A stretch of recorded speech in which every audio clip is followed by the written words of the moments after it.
Glória a Deus. Quem aqui está feliz com Jesus? Amém.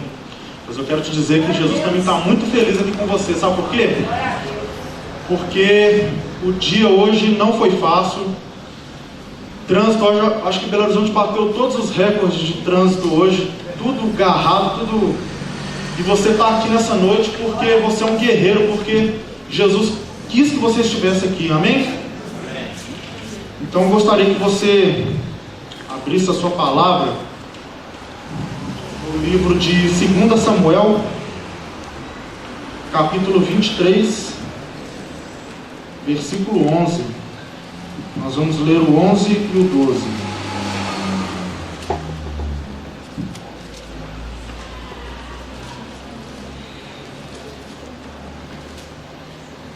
Todos encontraram? Vamos ler então. 2 Samuel, capítulo 23, verso 11 e 12. Diz assim a palavra do Senhor: Depois dele, Samá, filho de Agé, de Ará, os filisteus reuniram-se em Leí, onde havia uma plantação de lentilha. O exército de Israel fugiu dos filisteus, mas Samá tomou posição no meio da plantação, defendeu-a e derrotou os filisteus. E o Senhor concedeu-lhe uma grande vitória. Amém? Depois dele, Samá, filho de Agé, de Ará, os filisteus reuniram-se em Leí, onde havia uma plantação de lentilha. O exército de Israel fugiu dos filisteus, mas Samá tomou posição no meio da plantação, defendeu-a, derrotou os filisteus. O Senhor concedeu-lhe uma grande vitória. Senhor, esta é a tua palavra, Deus, e nós cremos, ó Deus, nós acreditamos que a tua palavra sempre diz a verdade. Deus, nós queremos te pedir, ó Deus, que o Senhor traga, Deus, luz a tudo que vai ser falado aqui, e que o Senhor possa, Pai, fazer como o Senhor fez na vida de Samá, que o Senhor possa nos conceder uma grande vitória, Deus. Em nome de Jesus é o que nós te pedimos, ó Deus. Traz cativa toda a mente, Deus. Tire, quebre, Senhor, cai por terra toda distração, e que a igreja possa absorver aquilo que o teu Espírito quer falar, em nome de Jesus. Amém. Gente, quem aqui já comeu lentilha? Quem já comeu? Quase todo mundo. Quando eu estava lendo essa passagem aqui pela primeira vez, eu fiquei curioso, porque assim, poxa, uma pessoa enfrentar um exército por causa de uma plantação de lentilha. Eu era mais novo, era pré-adolescente, e eu, estudando, ouvi pregações a esse respeito. Já tinha ouvido falar sobre o que Esaú tinha feito com o irmão dele, com Jacó. Para quem não sabe, Esaú trocou a primogenitura dele, o direito de primogenitura dele, por um prato de lentilha. E logo em seguida eu li a respeito desse jovem aqui, Samá, e eu fiquei muito curioso. Falei, gente, lentilha deve ser um negócio muito bom, né? Deve ser um negócio, um sabor diferente, deve ser um negócio muito bom, porque um troca a primogenitura dele, o outro defende aquilo ali com a própria vida. Então deve ser um negócio assim, espetacular. E graças a Deus o meu pai, ele é um cozinheiro assim, muito bom. Ele é um cara que, assim, tem a mãe, né, o cara, né, na cozinha. E um dia a gente fazendo compra, né, no supermercado, tava eu, minha irmã, meu pai e minha mãe. Aí eu vi uma caixinha de lentilha, pequenininha assim. Eu falei assim, não, é agora, né? Vou comprar esse negócio aqui, vou pedir pro meu pai preparar e vamos ver se esse negócio é bom mesmo. Aí a gente comprou a caixinha de lentilha. Aí meu pai demorou um pouco para preparar, mas teve um domingo lá que ele acordou inspirado, falou assim, não, vou preparar hoje e vamos ver como é que vai ser esse negócio aí. Beleza. Aí chegou o domingo, a gente ansioso, né? Eu mais ainda para saber, era novo, né? Não sabia, não conhecia o que era lentilha. E a gente, deve ser um negócio bom, deve ser um negócio bom. E eu criou aquela expectativa. Meu pai vai lá e prepara arroz com lentilha. Eu falei, nossa, arroz ficou bonito, né?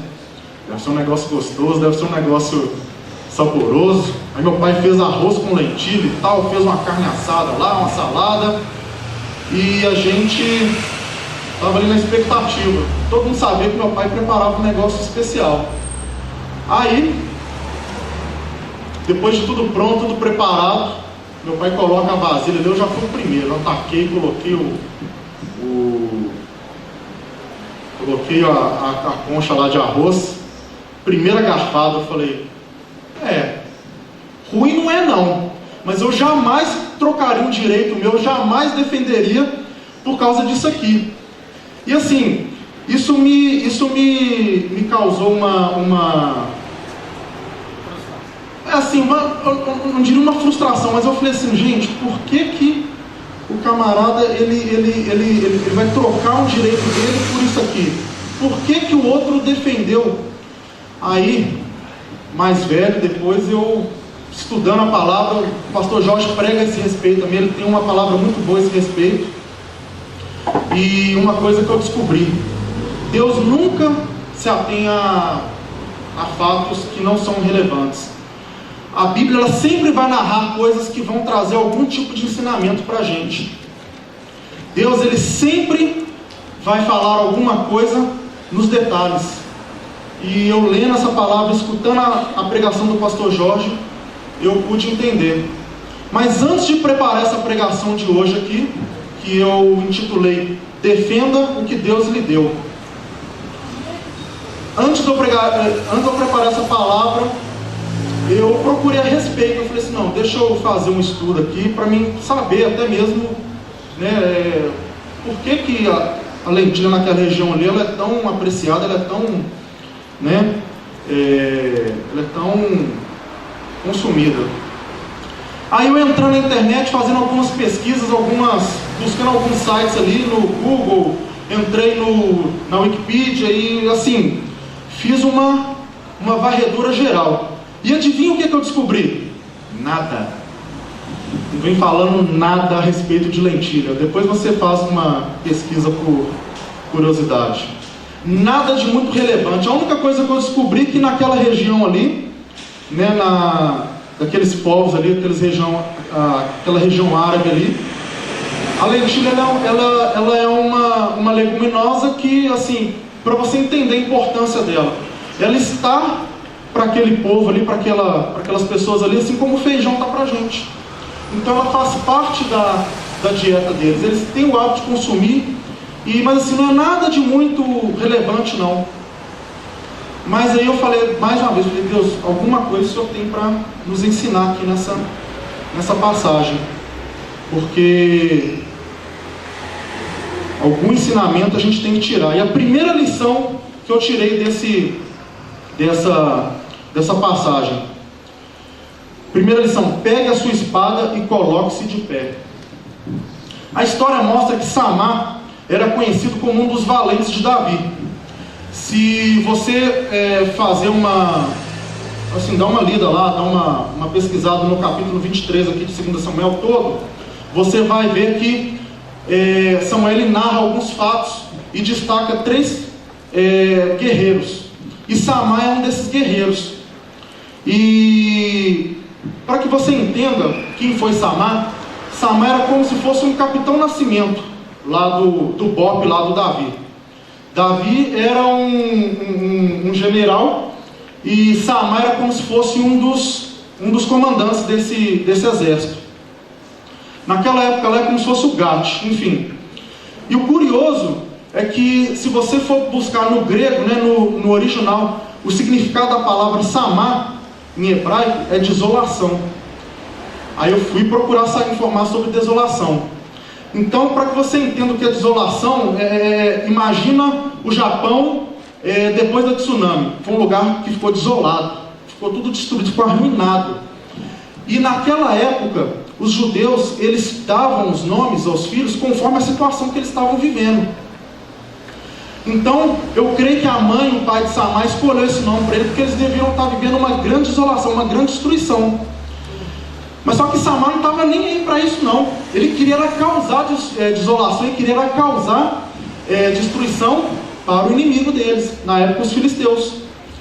Então, você já imagina, um camarada guerreiro, conhecido como um dos bravos, um dos valentes de Davi, que tem um nome que é desolação. Imagina o que acontecia por onde esse homem passava. Então, gente, eu não queria estar na reta desse moço aqui não.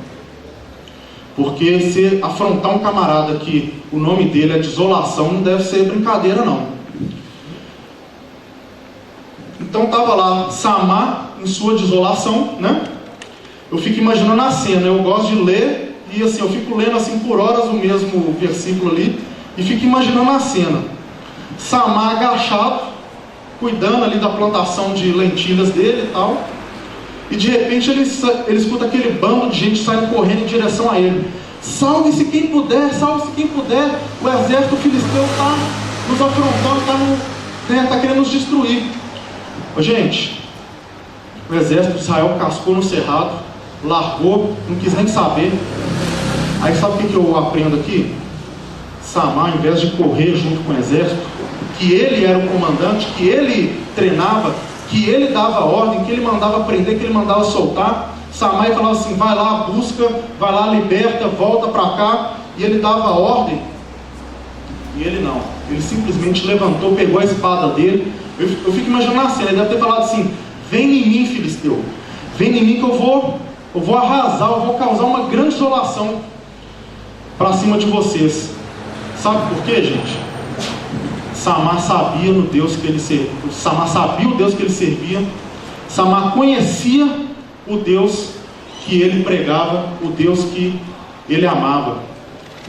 E uma coisa que eu e você devemos aprender é que com Deus sempre vai ser maioria. Para alguns era apenas um campo de lentilha. A gente viu aqui, não é nada de espetacular, não tem, quem já provou, quem já comeu, não tem nada de espetacular, não tem nada que assim que atrai, que possa falar assim, olha, eu vou arriscar a minha vida, eu vou fazer uma guerra para defender um campo de lentilha. Ninguém, hoje acho que ninguém teria coragem de fazer isso, mas para ele era o campo dele, era o sonho dele. Eu creio que Samar, nas horas vagas, deveria ser o agricultor, porque ele tinha um campo, e só ele, Deus sabia o quanto lhe custou, o quanto tempo ele investiu, quanto dinheiro ele investiu naquela plantação ali, para chegar um bando de filisteu e acabar, arrasar com tudo. Gente, ninguém vai chegar no meu campo, aprenda isso. Ninguém vai chegar no nosso campo e vai esculachar com tudo. Ninguém vai chegar na nossa vida e vai destruir um sonho nosso. Você não pode deixar, você tem que assumir posição e defender aquilo que Deus tem te dado. Ninguém vai destruir aquilo que Deus te deu. Para alguns não pode ter valor nenhum, mas é o meu campo, é o seu campo, e você deve preencher, você deve defender, você deve se esforçar para defender aquilo que Deus tem te dado. E eu creio que Deus tem procurado pessoas assim. Deus tem procurado pessoas dispostas a se colocar de pé, pessoas que tenham coragem de empunhar uma espada e, mesmo correndo o risco de morrer, assumam uma posição firme. Sabe por quê? Porque você deve confiar no poder e na força que emana no nome de Jesus, amém? Que você possa tomar isso como uma lição, e que você possa aprender a se postar numa situação difícil, numa situação de afronta, você falar, não, eu não vou deixar Satanás roubar, eu não vou deixar o inimigo destruir aquilo que Deus tem me dado. Segunda lição que eu aprendo aqui com essa experiência aqui de Samar: defenda a sua fé. A segunda lição: o escudo é um item essencial para a proteção de um soldado no campo de batalha. Todo mundo aqui já deve ter tido a oportunidade de assistir filmes em que o soldado ele defende, ataca, aquilo é como se fosse um balé, e tudo tem técnicas. Eu já vi matérias a respeito disso, eu já vi que ele tanto usa para defender como usa para atacar o escudo, e assim, é um item essencial numa guerra mano a mano, ou até mesmo quando o inimigo atira algum tipo de flecha, dardos inflamados. Então o escudo ele é essencial. O escudo, ele é usado para proteger o peitoral e as costas dos soldados contra ataques, golpes de espada, de lança, flechas disparadas pelos inimigos. O apóstolo Paulo, ele chama a nossa atenção, ele usou a figura do escudo para alertar o cristão, ou seja, para nos alertar sobre a necessidade de usar uma defesa, enfim, uma proteção para a nossa fé. A nossa fé sempre foi, sempre será alvo de Satanás. Sabe por quê? Porque se você tiver com a sua fé abalada, se você tiver com a sua fé destruída, Satanás sabe que ele vai abrir um caminho e vai começar a entrar, ou seja, são as chamadas brechas, né, que a gente dá, que Satanás usa para poder gerar dúvida no seu coração, para poder distorcer aquilo que você acredita, para poder distorcer aquilo que Deus tem te dado. São as brechas. Satanás, ele usa isso aí, a Bíblia chama isso aí de dardos inflamados do maligno. Satanás também sabe que um crente sem fé, ou com a fé abalada, ele nunca vai conseguir agradar a Deus. Está escrito. Um crente com a fé abalada, ele nunca vai conseguir agradar a Deus. E hoje é tempo de nós defendermos a nossa fé. Amém? Nós temos tido experiência, que o Diel tem trago algumas notícias, né, no momento político que acontece aqui, sobre o que acontece na política, sobre o que ocorre nos bastidores, né? E eu tenho tido para mim que é momento de nós defendermos a nossa fé, é momento de nós firmarmos o nosso pé e seguir o exemplo de Samar. Devemos guardar a nossa fé, pois ela é a vitória que vence o mundo. Está lá em 1 João 5,4. A fé revela a nossa confiança em Deus. A fé é uma exigência bíblica, pois sem fé é impossível agradar a Deus. A Bíblia diz que a fé vem pelo ouvir, e ouvir a palavra de Deus. Então, dedique-se a conhecer mais as Escrituras, dedique-se no estudo, dedique-se no seu devocional. Aprenda também a ouvir aquilo que os pastores ensinam, porque se você se dedicar em conhecer a palavra, se você se sustentar naquilo que a Bíblia diz, você vai ser um crente firmado, a sua fé vai ser cada dia mais aumentada, e você vai poder ter a oportunidade, no momento de afronta, de levantar a voz, de levantar a sua espada e de defender aquilo que Deus tem colocado no seu coração. Então é importantíssimo você defender a sua fé, você conhecer quais são as suas armas. Isso é importante porque sem armas, como você vai entrar numa guerra? Como você vai entrar numa batalha? Se você for entrar numa batalha sem armas, como que você vai se defender? Você vai morrer na primeira. Vai morrer na primeira. Então, ouçam os pastores, sejam sensíveis à voz do Espírito Santo. Nós devemos. A fé é a certeza de coisas que se esperam e a convicção de fatos que não se veem. Está lá em Hebreus 11:1, como está escrito. Então para pensar. A fé é a certeza de coisas que se esperam. Quem aqui espera uma coisa e tem certeza de que vai receber? Amém? Amém. Se você espera, então você está convicto de que fatos, ou seja, fatos é coisa que já aconteceram, não é? Então para raciocinar. Você não viu ainda e você já tem certeza, você já é dono, você já é proprietário daquilo que você espera que você ainda não viu. Olha que bênção. Então, gente, se a gente tiver uma postura de defesa da nossa fé, o Senhor vai efetuar um grande livramento, o Senhor vai fazer um grande milagre, assim como fez na vida de Samar. Você vai ser uma pessoa conhecida como valente, como um guerreiro. Terceira coisa que eu aprendo aqui também: defenda sempre, defenda a sua família. A família tem sido ferozmente bombardeada pelo inimigo, porque ele sabe que a família é o sonho de Deus. Quando você defende a sua família, você está defendendo nada mais do que o sonho de Deus, aquilo que Deus criou de mais especial para que as bênçãos dele possam fluir. Para pensar, a sua família é o sonho de Deus, Deus que formou a sua família.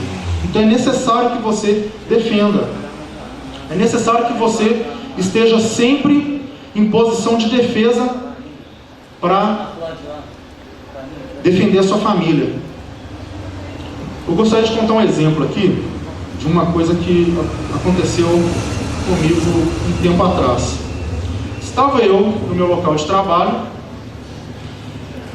assentado, pego o serviço 8h30 da manhã, quando deu 9 horas meu telefone toca.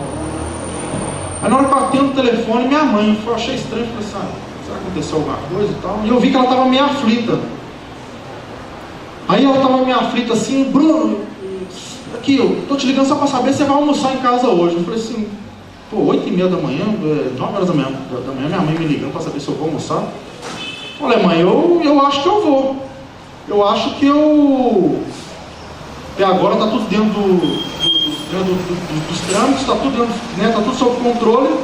Até então nada vai me atrapalhar não. Aí minha mãe, então tá, porque eu tenho que preparar as coisas aqui e tal. Eu achei aquele estranho, eu falei assim, gente, minha mãe está querendo falar alguma coisa e eu não está até sem jeito de falar. Aí eu fui e falei, mãe, o que é que você quer falar? Porque você não ligou, não foi para isso. Ela pegou, não, sabe o que é?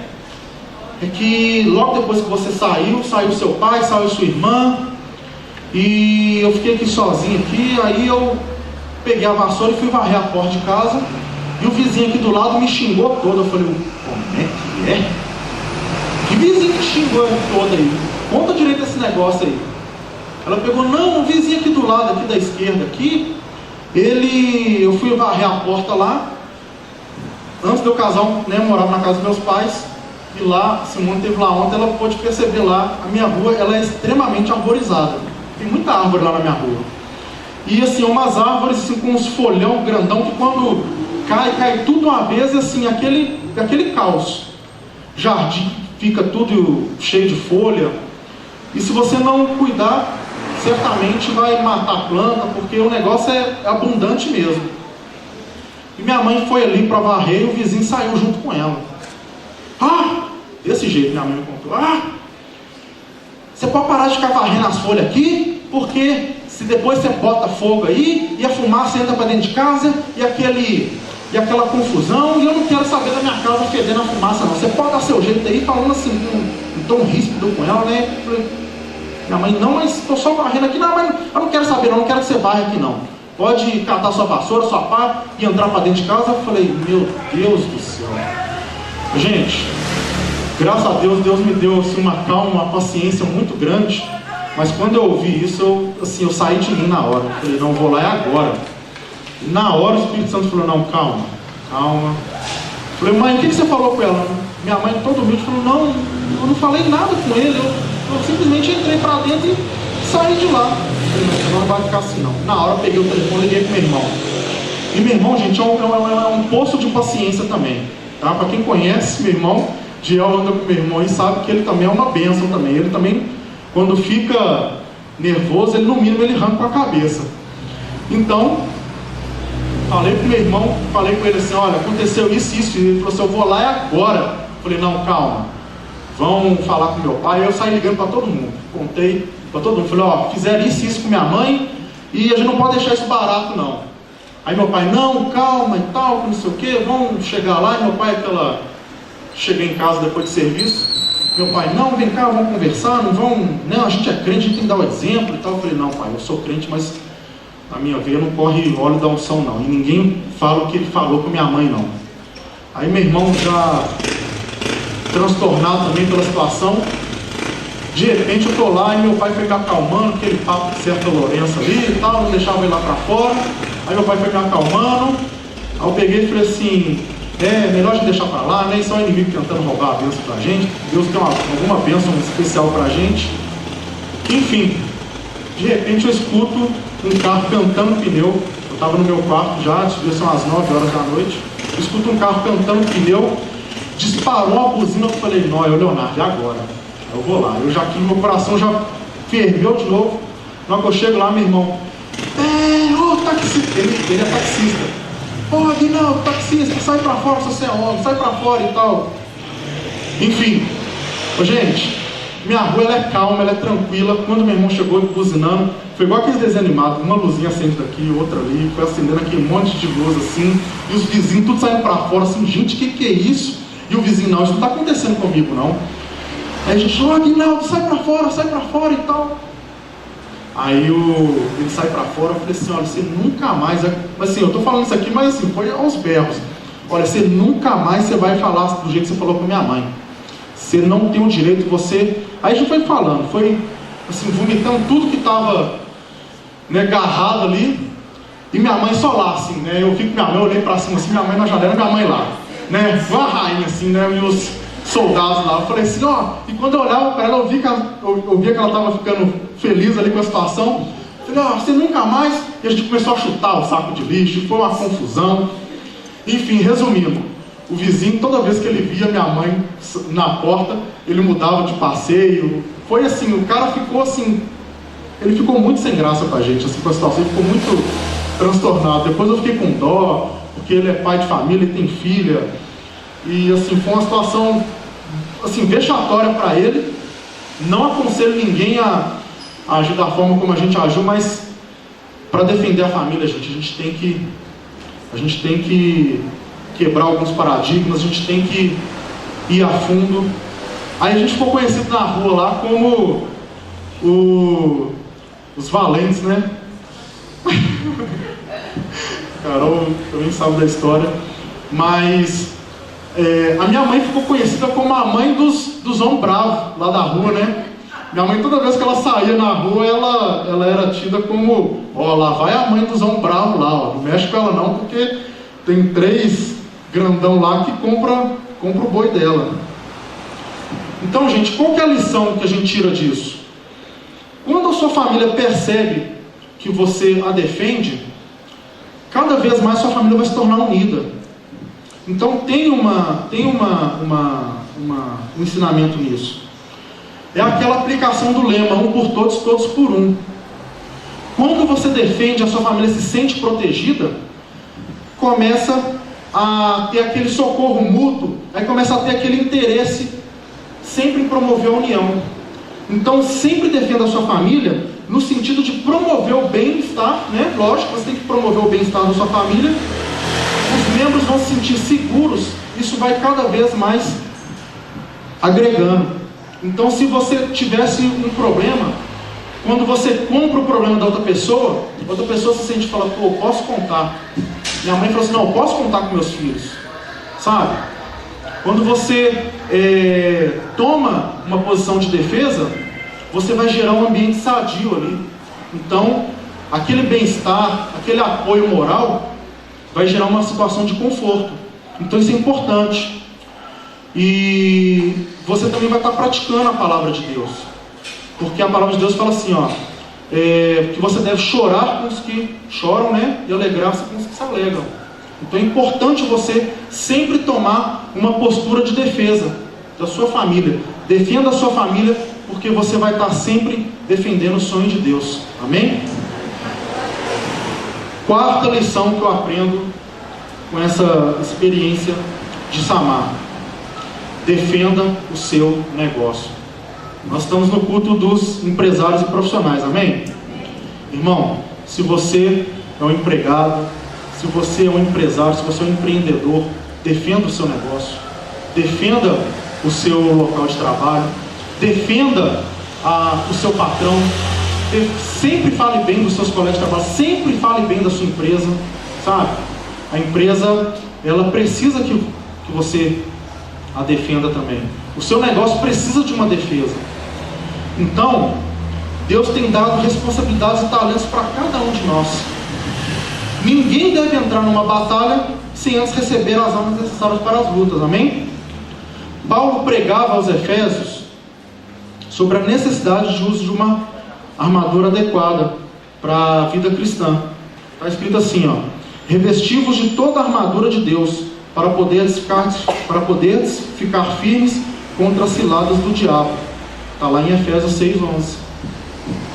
Então, gente, muitas vezes a gente se pega em uma situação, a gente dá aquela bobeira ali, a gente se pega numa situação constrangedora, a gente se pega numa situação difícil e 1 minuto de bobeira o crente ele cai. E quem não se lembra daquela uma ilustração bacana que quando eu estava fazendo essa pregação me veio à mente, foi aquela situação da Copa de 2006. Não sei se você se lembra, o Roberto Carlos agachado arrumando o meião, aí naquele momento, ele estava ligado, naquele momento de distração, ele levou uma bola nas costas, o camarada cruzou no setor que seria o setor de defesa dele, a França vai lá, faz o gol e o Brasil é eliminado. Olha que situação, 1 minuto que ele abaixou, ficou ligado, 89 minutos, 1 minuto que ele distraiu, o Brasil saiu da Copa do Mundo. Olha para você ver. Então, isso aconteceu também com o nosso querido pastor Jorge. Ele sempre fala de púlpito lá, uma experiência que ele teve, em que ele viajando pelo interior de São Paulo, nosso querido pastor Jorge, ele passando numa estrada no interior de São Paulo, plantação de laranja de um lado, plantação de laranja do outro, e ele no meio. Já ouviu essa? Pastor Jorge passando, viajando com o irmão lá da igreja lá da sede, e aquele calor, aquele sol, que quando você olha para o asfalto até derretendo assim, né? Aí estão vendo lá laranja amarelinha de um lado, laranja amarelinha do outro, e aquela estradona lá, carretando no meio do laranjal. Aí o irmão vai dar a brilhante ideia: pastor Jorge, a gente podia parar aqui para olhar umas laranjinhas, né? Porque tá calor e tal, a gente tá com tempo de sobra, então vamos chupar umas laranjas ali, porque olha o tamanho das bitelas. E ele: rapaz, você tem razão, eu vou pegar uma laranja nele mesmo. Aí lá vai o pastor Jorge, encosta o carro. Aí ele já faz até assim, né? Pega, tira a blusa para fora assim, já vem arrancando laranja, coloca assim em cima por dentro da blusa assim. E tá lá o pastor Jorge, lá o irmão sentado na beira do asfalto lá, chupando as laranjas. Aí descasca uma, chupa, descasca outra, chupa. 5 minutos depois que eles estão lá devorando as laranjas lá, encosta um carro atrás. O pastor Jorge não pode parar, que sempre chega um bicão aqui e fica querendo, né, comer laranja da gente aqui. Ele já tinha tomado para ele as laranjas, né? Olha para você ver que ousadia. Aí o pastor Jorge está lá, o irmão, comendo as laranjas, de repente chega um camarada com a cara ruim. Isso ele fala de tudo, mas com a cara ruim, cara fechada. Para o carro assim, fica olhando para eles assim. Aí desce um outro 3x4, assim, armário dobrado assim. Olha para eles assim e fala assim: deixa eu falar com vocês um negócio. Quem deu autorização para vocês aí para poder chupar laranja? Aí o pastor Jorge percebeu ali, né, que, opa, tem algum tipo de, né? Vamos ver aqui. Quem deu autorização para você chupar essa laranja aqui? Sabia que esse laranjal aqui tem dono? O pastor Jorge olha para o irmão olha para o pastor Jorge, aí o irmão levanta, pastor Jorge, eu estou esperando ali dentro do carro, viu? E ó, deu linha, deixou o pastor Jorge sozinho lá no rabo lá. Aí o camarada pega e fala assim: olha, deixa eu falar com você um negócio. Você não pode parar assim no meio da estrada e pegando laranja. Não sabia que essa laranja está aqui porque alguém plantou? E se alguém plantou, sabia que esses pés de laranja tem dono? Pastor Jorge, não, você tem toda a razão. Pastor Jorge morrendo de vergonha. Não, você tem toda a razão. Você está certo, lógico que nenhum laranjal surge da noite para o dia. É porque sempre, né, teve o empenho de alguém plantou, alguém cuidou, alguém zelou por isso aqui. Você está coberto de razão e foi jogando as laranjas no chão. Aí o camarada pegou e falou assim: deixa eu falar com o seu negócio. Eu sou o dono desse laranjal aqui, tá? E assim, deixa eu falar com você um negócio. Isso aqui é fruto do meu suor. Isso aqui que vocês estão pegando aqui é fruto do meu trabalho. Isso aqui é um investimento de uma vida, tá? Então, eu tenho que defender meu laranjal. Sabe quantos carros passam aqui durante o dia? Pastor Jorge só ouvindo, né? Porque numa situação dessa ele não pode falar nada, né? Sabe quantos carros passam aqui? Imagina se cada carro parasse e pegasse 10 laranjas, igual vocês fizeram aí. Sabe o que vai acontecer? Eu vou perder o meu laranjal. Imagina, se todo mundo que parar o carro, pega um saco de laranja, coloca na mala e ó, dá a linha, o que vai acontecer comigo? Sabe, deixa eu falar com você um negócio. Tem famílias que dependem disso aqui. O pastor Jorge já foi, como se diz, né? Já foi ficando, ele, não, você tem razão e tal, não sei o quê. O pastor Jorge lavou as laranjas lá, entrou para dentro do carro, falou, volta aqui. O pastor Jorge, não, pois não, tudo bem, então. Aqui, eu estou te dando autorização, pode pegar as laranjas agora e seguir viagem. Então, gente, é constrangedor uma situação dessa. Imagina se ele apresenta como pastor. Não, eu sou pastor de uma igreja com mais de 30 mil membros. Imagina o que vai acontecer. Então é isso que você ensina para os seus membros lá, né? A invadir o laranjal dos outros e ficar pegando laranja assim, a riveria, né? Imagina se o pastor Jorge fala. Imagina,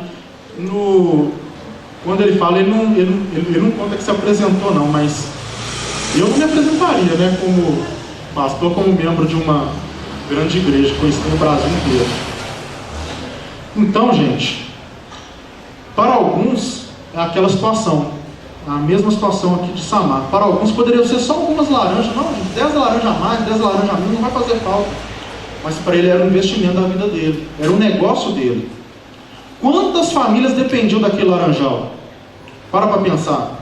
Quantas bocas não eram alimentadas que, né, recebiam o fruto do trabalho naquele laranjal ali? Então, o que acontece hoje é que as pessoas estão falando mal do seu local de trabalho, estão falando mal das empresas, estão falando mal das famílias, sabe? Outro dia, eu conversando com um amigo meu, eu falando assim, não, e tal, e pô, isso sua mãe, como é que tá? Ele não fala mãe, ele fala minha progenitora. Minha progenitora tá lá, sabe? Então, assim, com uma falta de respeito, com uma falta de consideração. Então é isso que está acontecendo. Pessoas amaldiçoando suas famílias, amaldiçoando seus negócios, amaldiçoando até mesmo sua profissão. Eu tenho um colega meu que trabalha comigo, ele é gerente de um setor lá da minha empresa, e eu descobri há pouco tempo atrás que ele era formado em História.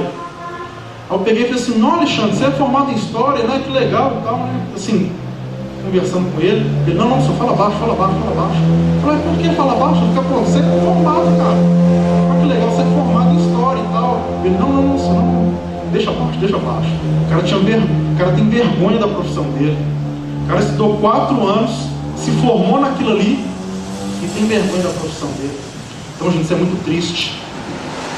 Então, no momento de descuido, a gente se vê falando mal, a gente se pega amaldiçoando.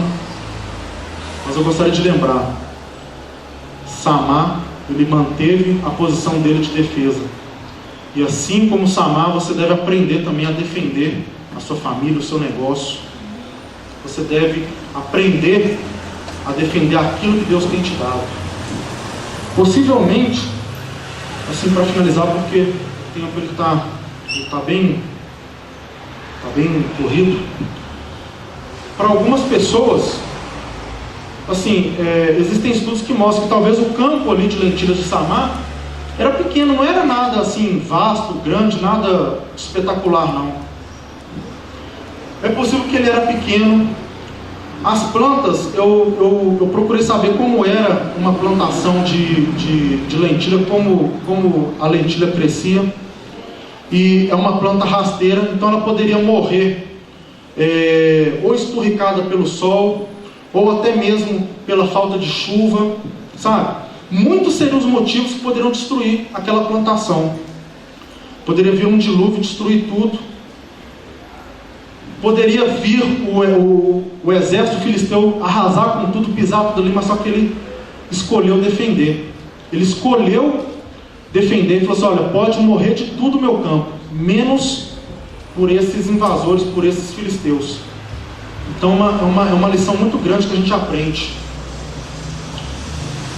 Se a gente for parar para pensar, o nome de Samar, ele é citado uma única vez na Bíblia. Eu procurei saber a respeito disso também. Ele é citado uma única vez e ele entrou para a história. Por quê? Porque foi pela sua postura de fé, foi pela sua bravura, foi pela sua devoção com o seu negócio que ele chamou a atenção de Deus. E chamando a atenção de Deus, ao mesmo tempo o coração de Deus foi tocado naquele momento ali. E por isso Deus fez dele um exemplo para gerações futuras. Imagina quantas pessoas Samar, sem saber, ele nem sabia, e ele nem sabe, né? Quantas pessoas ao longo das gerações foram influenciadas pelo exemplo dele. Para pensar. Então, gente, é isso que Deus quer de nós. É isso que Deus quer que nós tenhamos uma posição de defesa, uma posição de defesa da nossa fé, de defesa da nossa família, do nosso negócio. Com certeza ele não tinha ideia, nem a mínima noção que o seu comportamento poderia influenciar milhões de pessoas no mundo em diferentes épocas.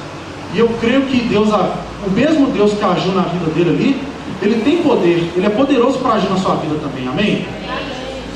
Então eu creio que o mesmo Deus que operou um milagre ali naquela plantação, naquele cultivo, ele está aqui nessa noite, pode operar um milagre na sua vida, amém? E eu creio que, como Deus fez na vida dele, Deus operou aquele grande milagre ali. Deus pode fazer um livramento, ele pode gerar um livramento para a sua casa, para o seu local de trabalho, para a sua empresa, para o seu país. Olha só que legal.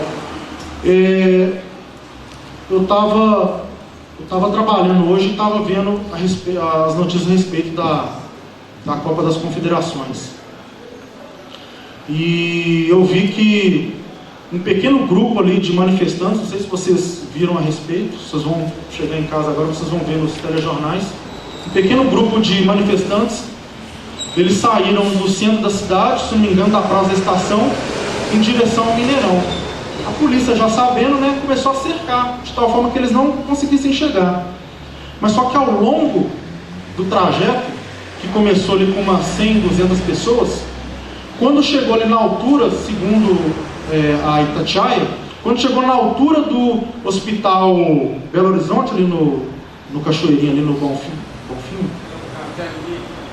ali na Antônio Carlos, descendo ali, aquele bairro de Antônio Carlos ali, Cachoeirinha. Na hora que chegou ali, a polícia militar fez uma estimativa, helicóptero em cima, viu que tinha mais de 20 mil pessoas, olha para você ver. Então, quer dizer, uma coisa que pode começar pequeno, se tiver uma causa nobre, eu nem sei qual é a causa deles não, nem sei o que eles estavam pleiteando não, mas olha o que a gente aprende. Uma coisinha pequenininha pode inflamar, pode atrair pessoas, e quando você olha para trás, você já não é mais 100, 200, mas você é uma multidão. Imagina nós crentes aqui, com um Deus todo-poderoso, para nos guardar, para nos dar livramento. Imagina se nós nos juntarmos, se nós nos unirmos, o que a gente não pode fazer nesse mundo? A Bíblia fala que a seara é grande e poucos são os trabalhadores. Então Deus está te chamando aqui nessa noite para que você assuma uma posição, que você assuma uma postura. Você tem meios, você tem enfim, armas para lutar contra o mundo que está aí fora, que nós sabemos que a nossa luta também não é contra carne nem sangue, mas contra principados e dominadores das trevas. Então você deve assumir uma postura, porque Satanás o tempo todo ele vai tentar roubar a sua fé, destruir o seu sonho, destruir aquilo que Deus tem colocado na sua vida. E eu creio, viu gente, que Deus tem colocado muitas coisas na vida de cada um que está aqui. Amém. Ministérios, eu tenho certeza, eu estou olhando aqui no rostinho de cada um de vocês, Deus tem colocado um ministério na vida de cada um de vocês. Então zele por ele, sabe, defenda o seu ministério, defenda aquilo que Deus tem te dado, porque para muitos pode ser uma coisinha pequenininha, sem valor nenhum, mas é o seu campo de lentilhas, é aquilo que Deus quer que você defenda. E se você defender isso com a sua vida, eu tenho certeza que Deus vai te colocar em situações maiores, e Deus vai começar a confiar grandes negócios na sua vida, amém? Coloque-se de pé no seu lugar. O tempo está um pouquinho corrido hoje, eu tive que dar uma acelerada aqui, porque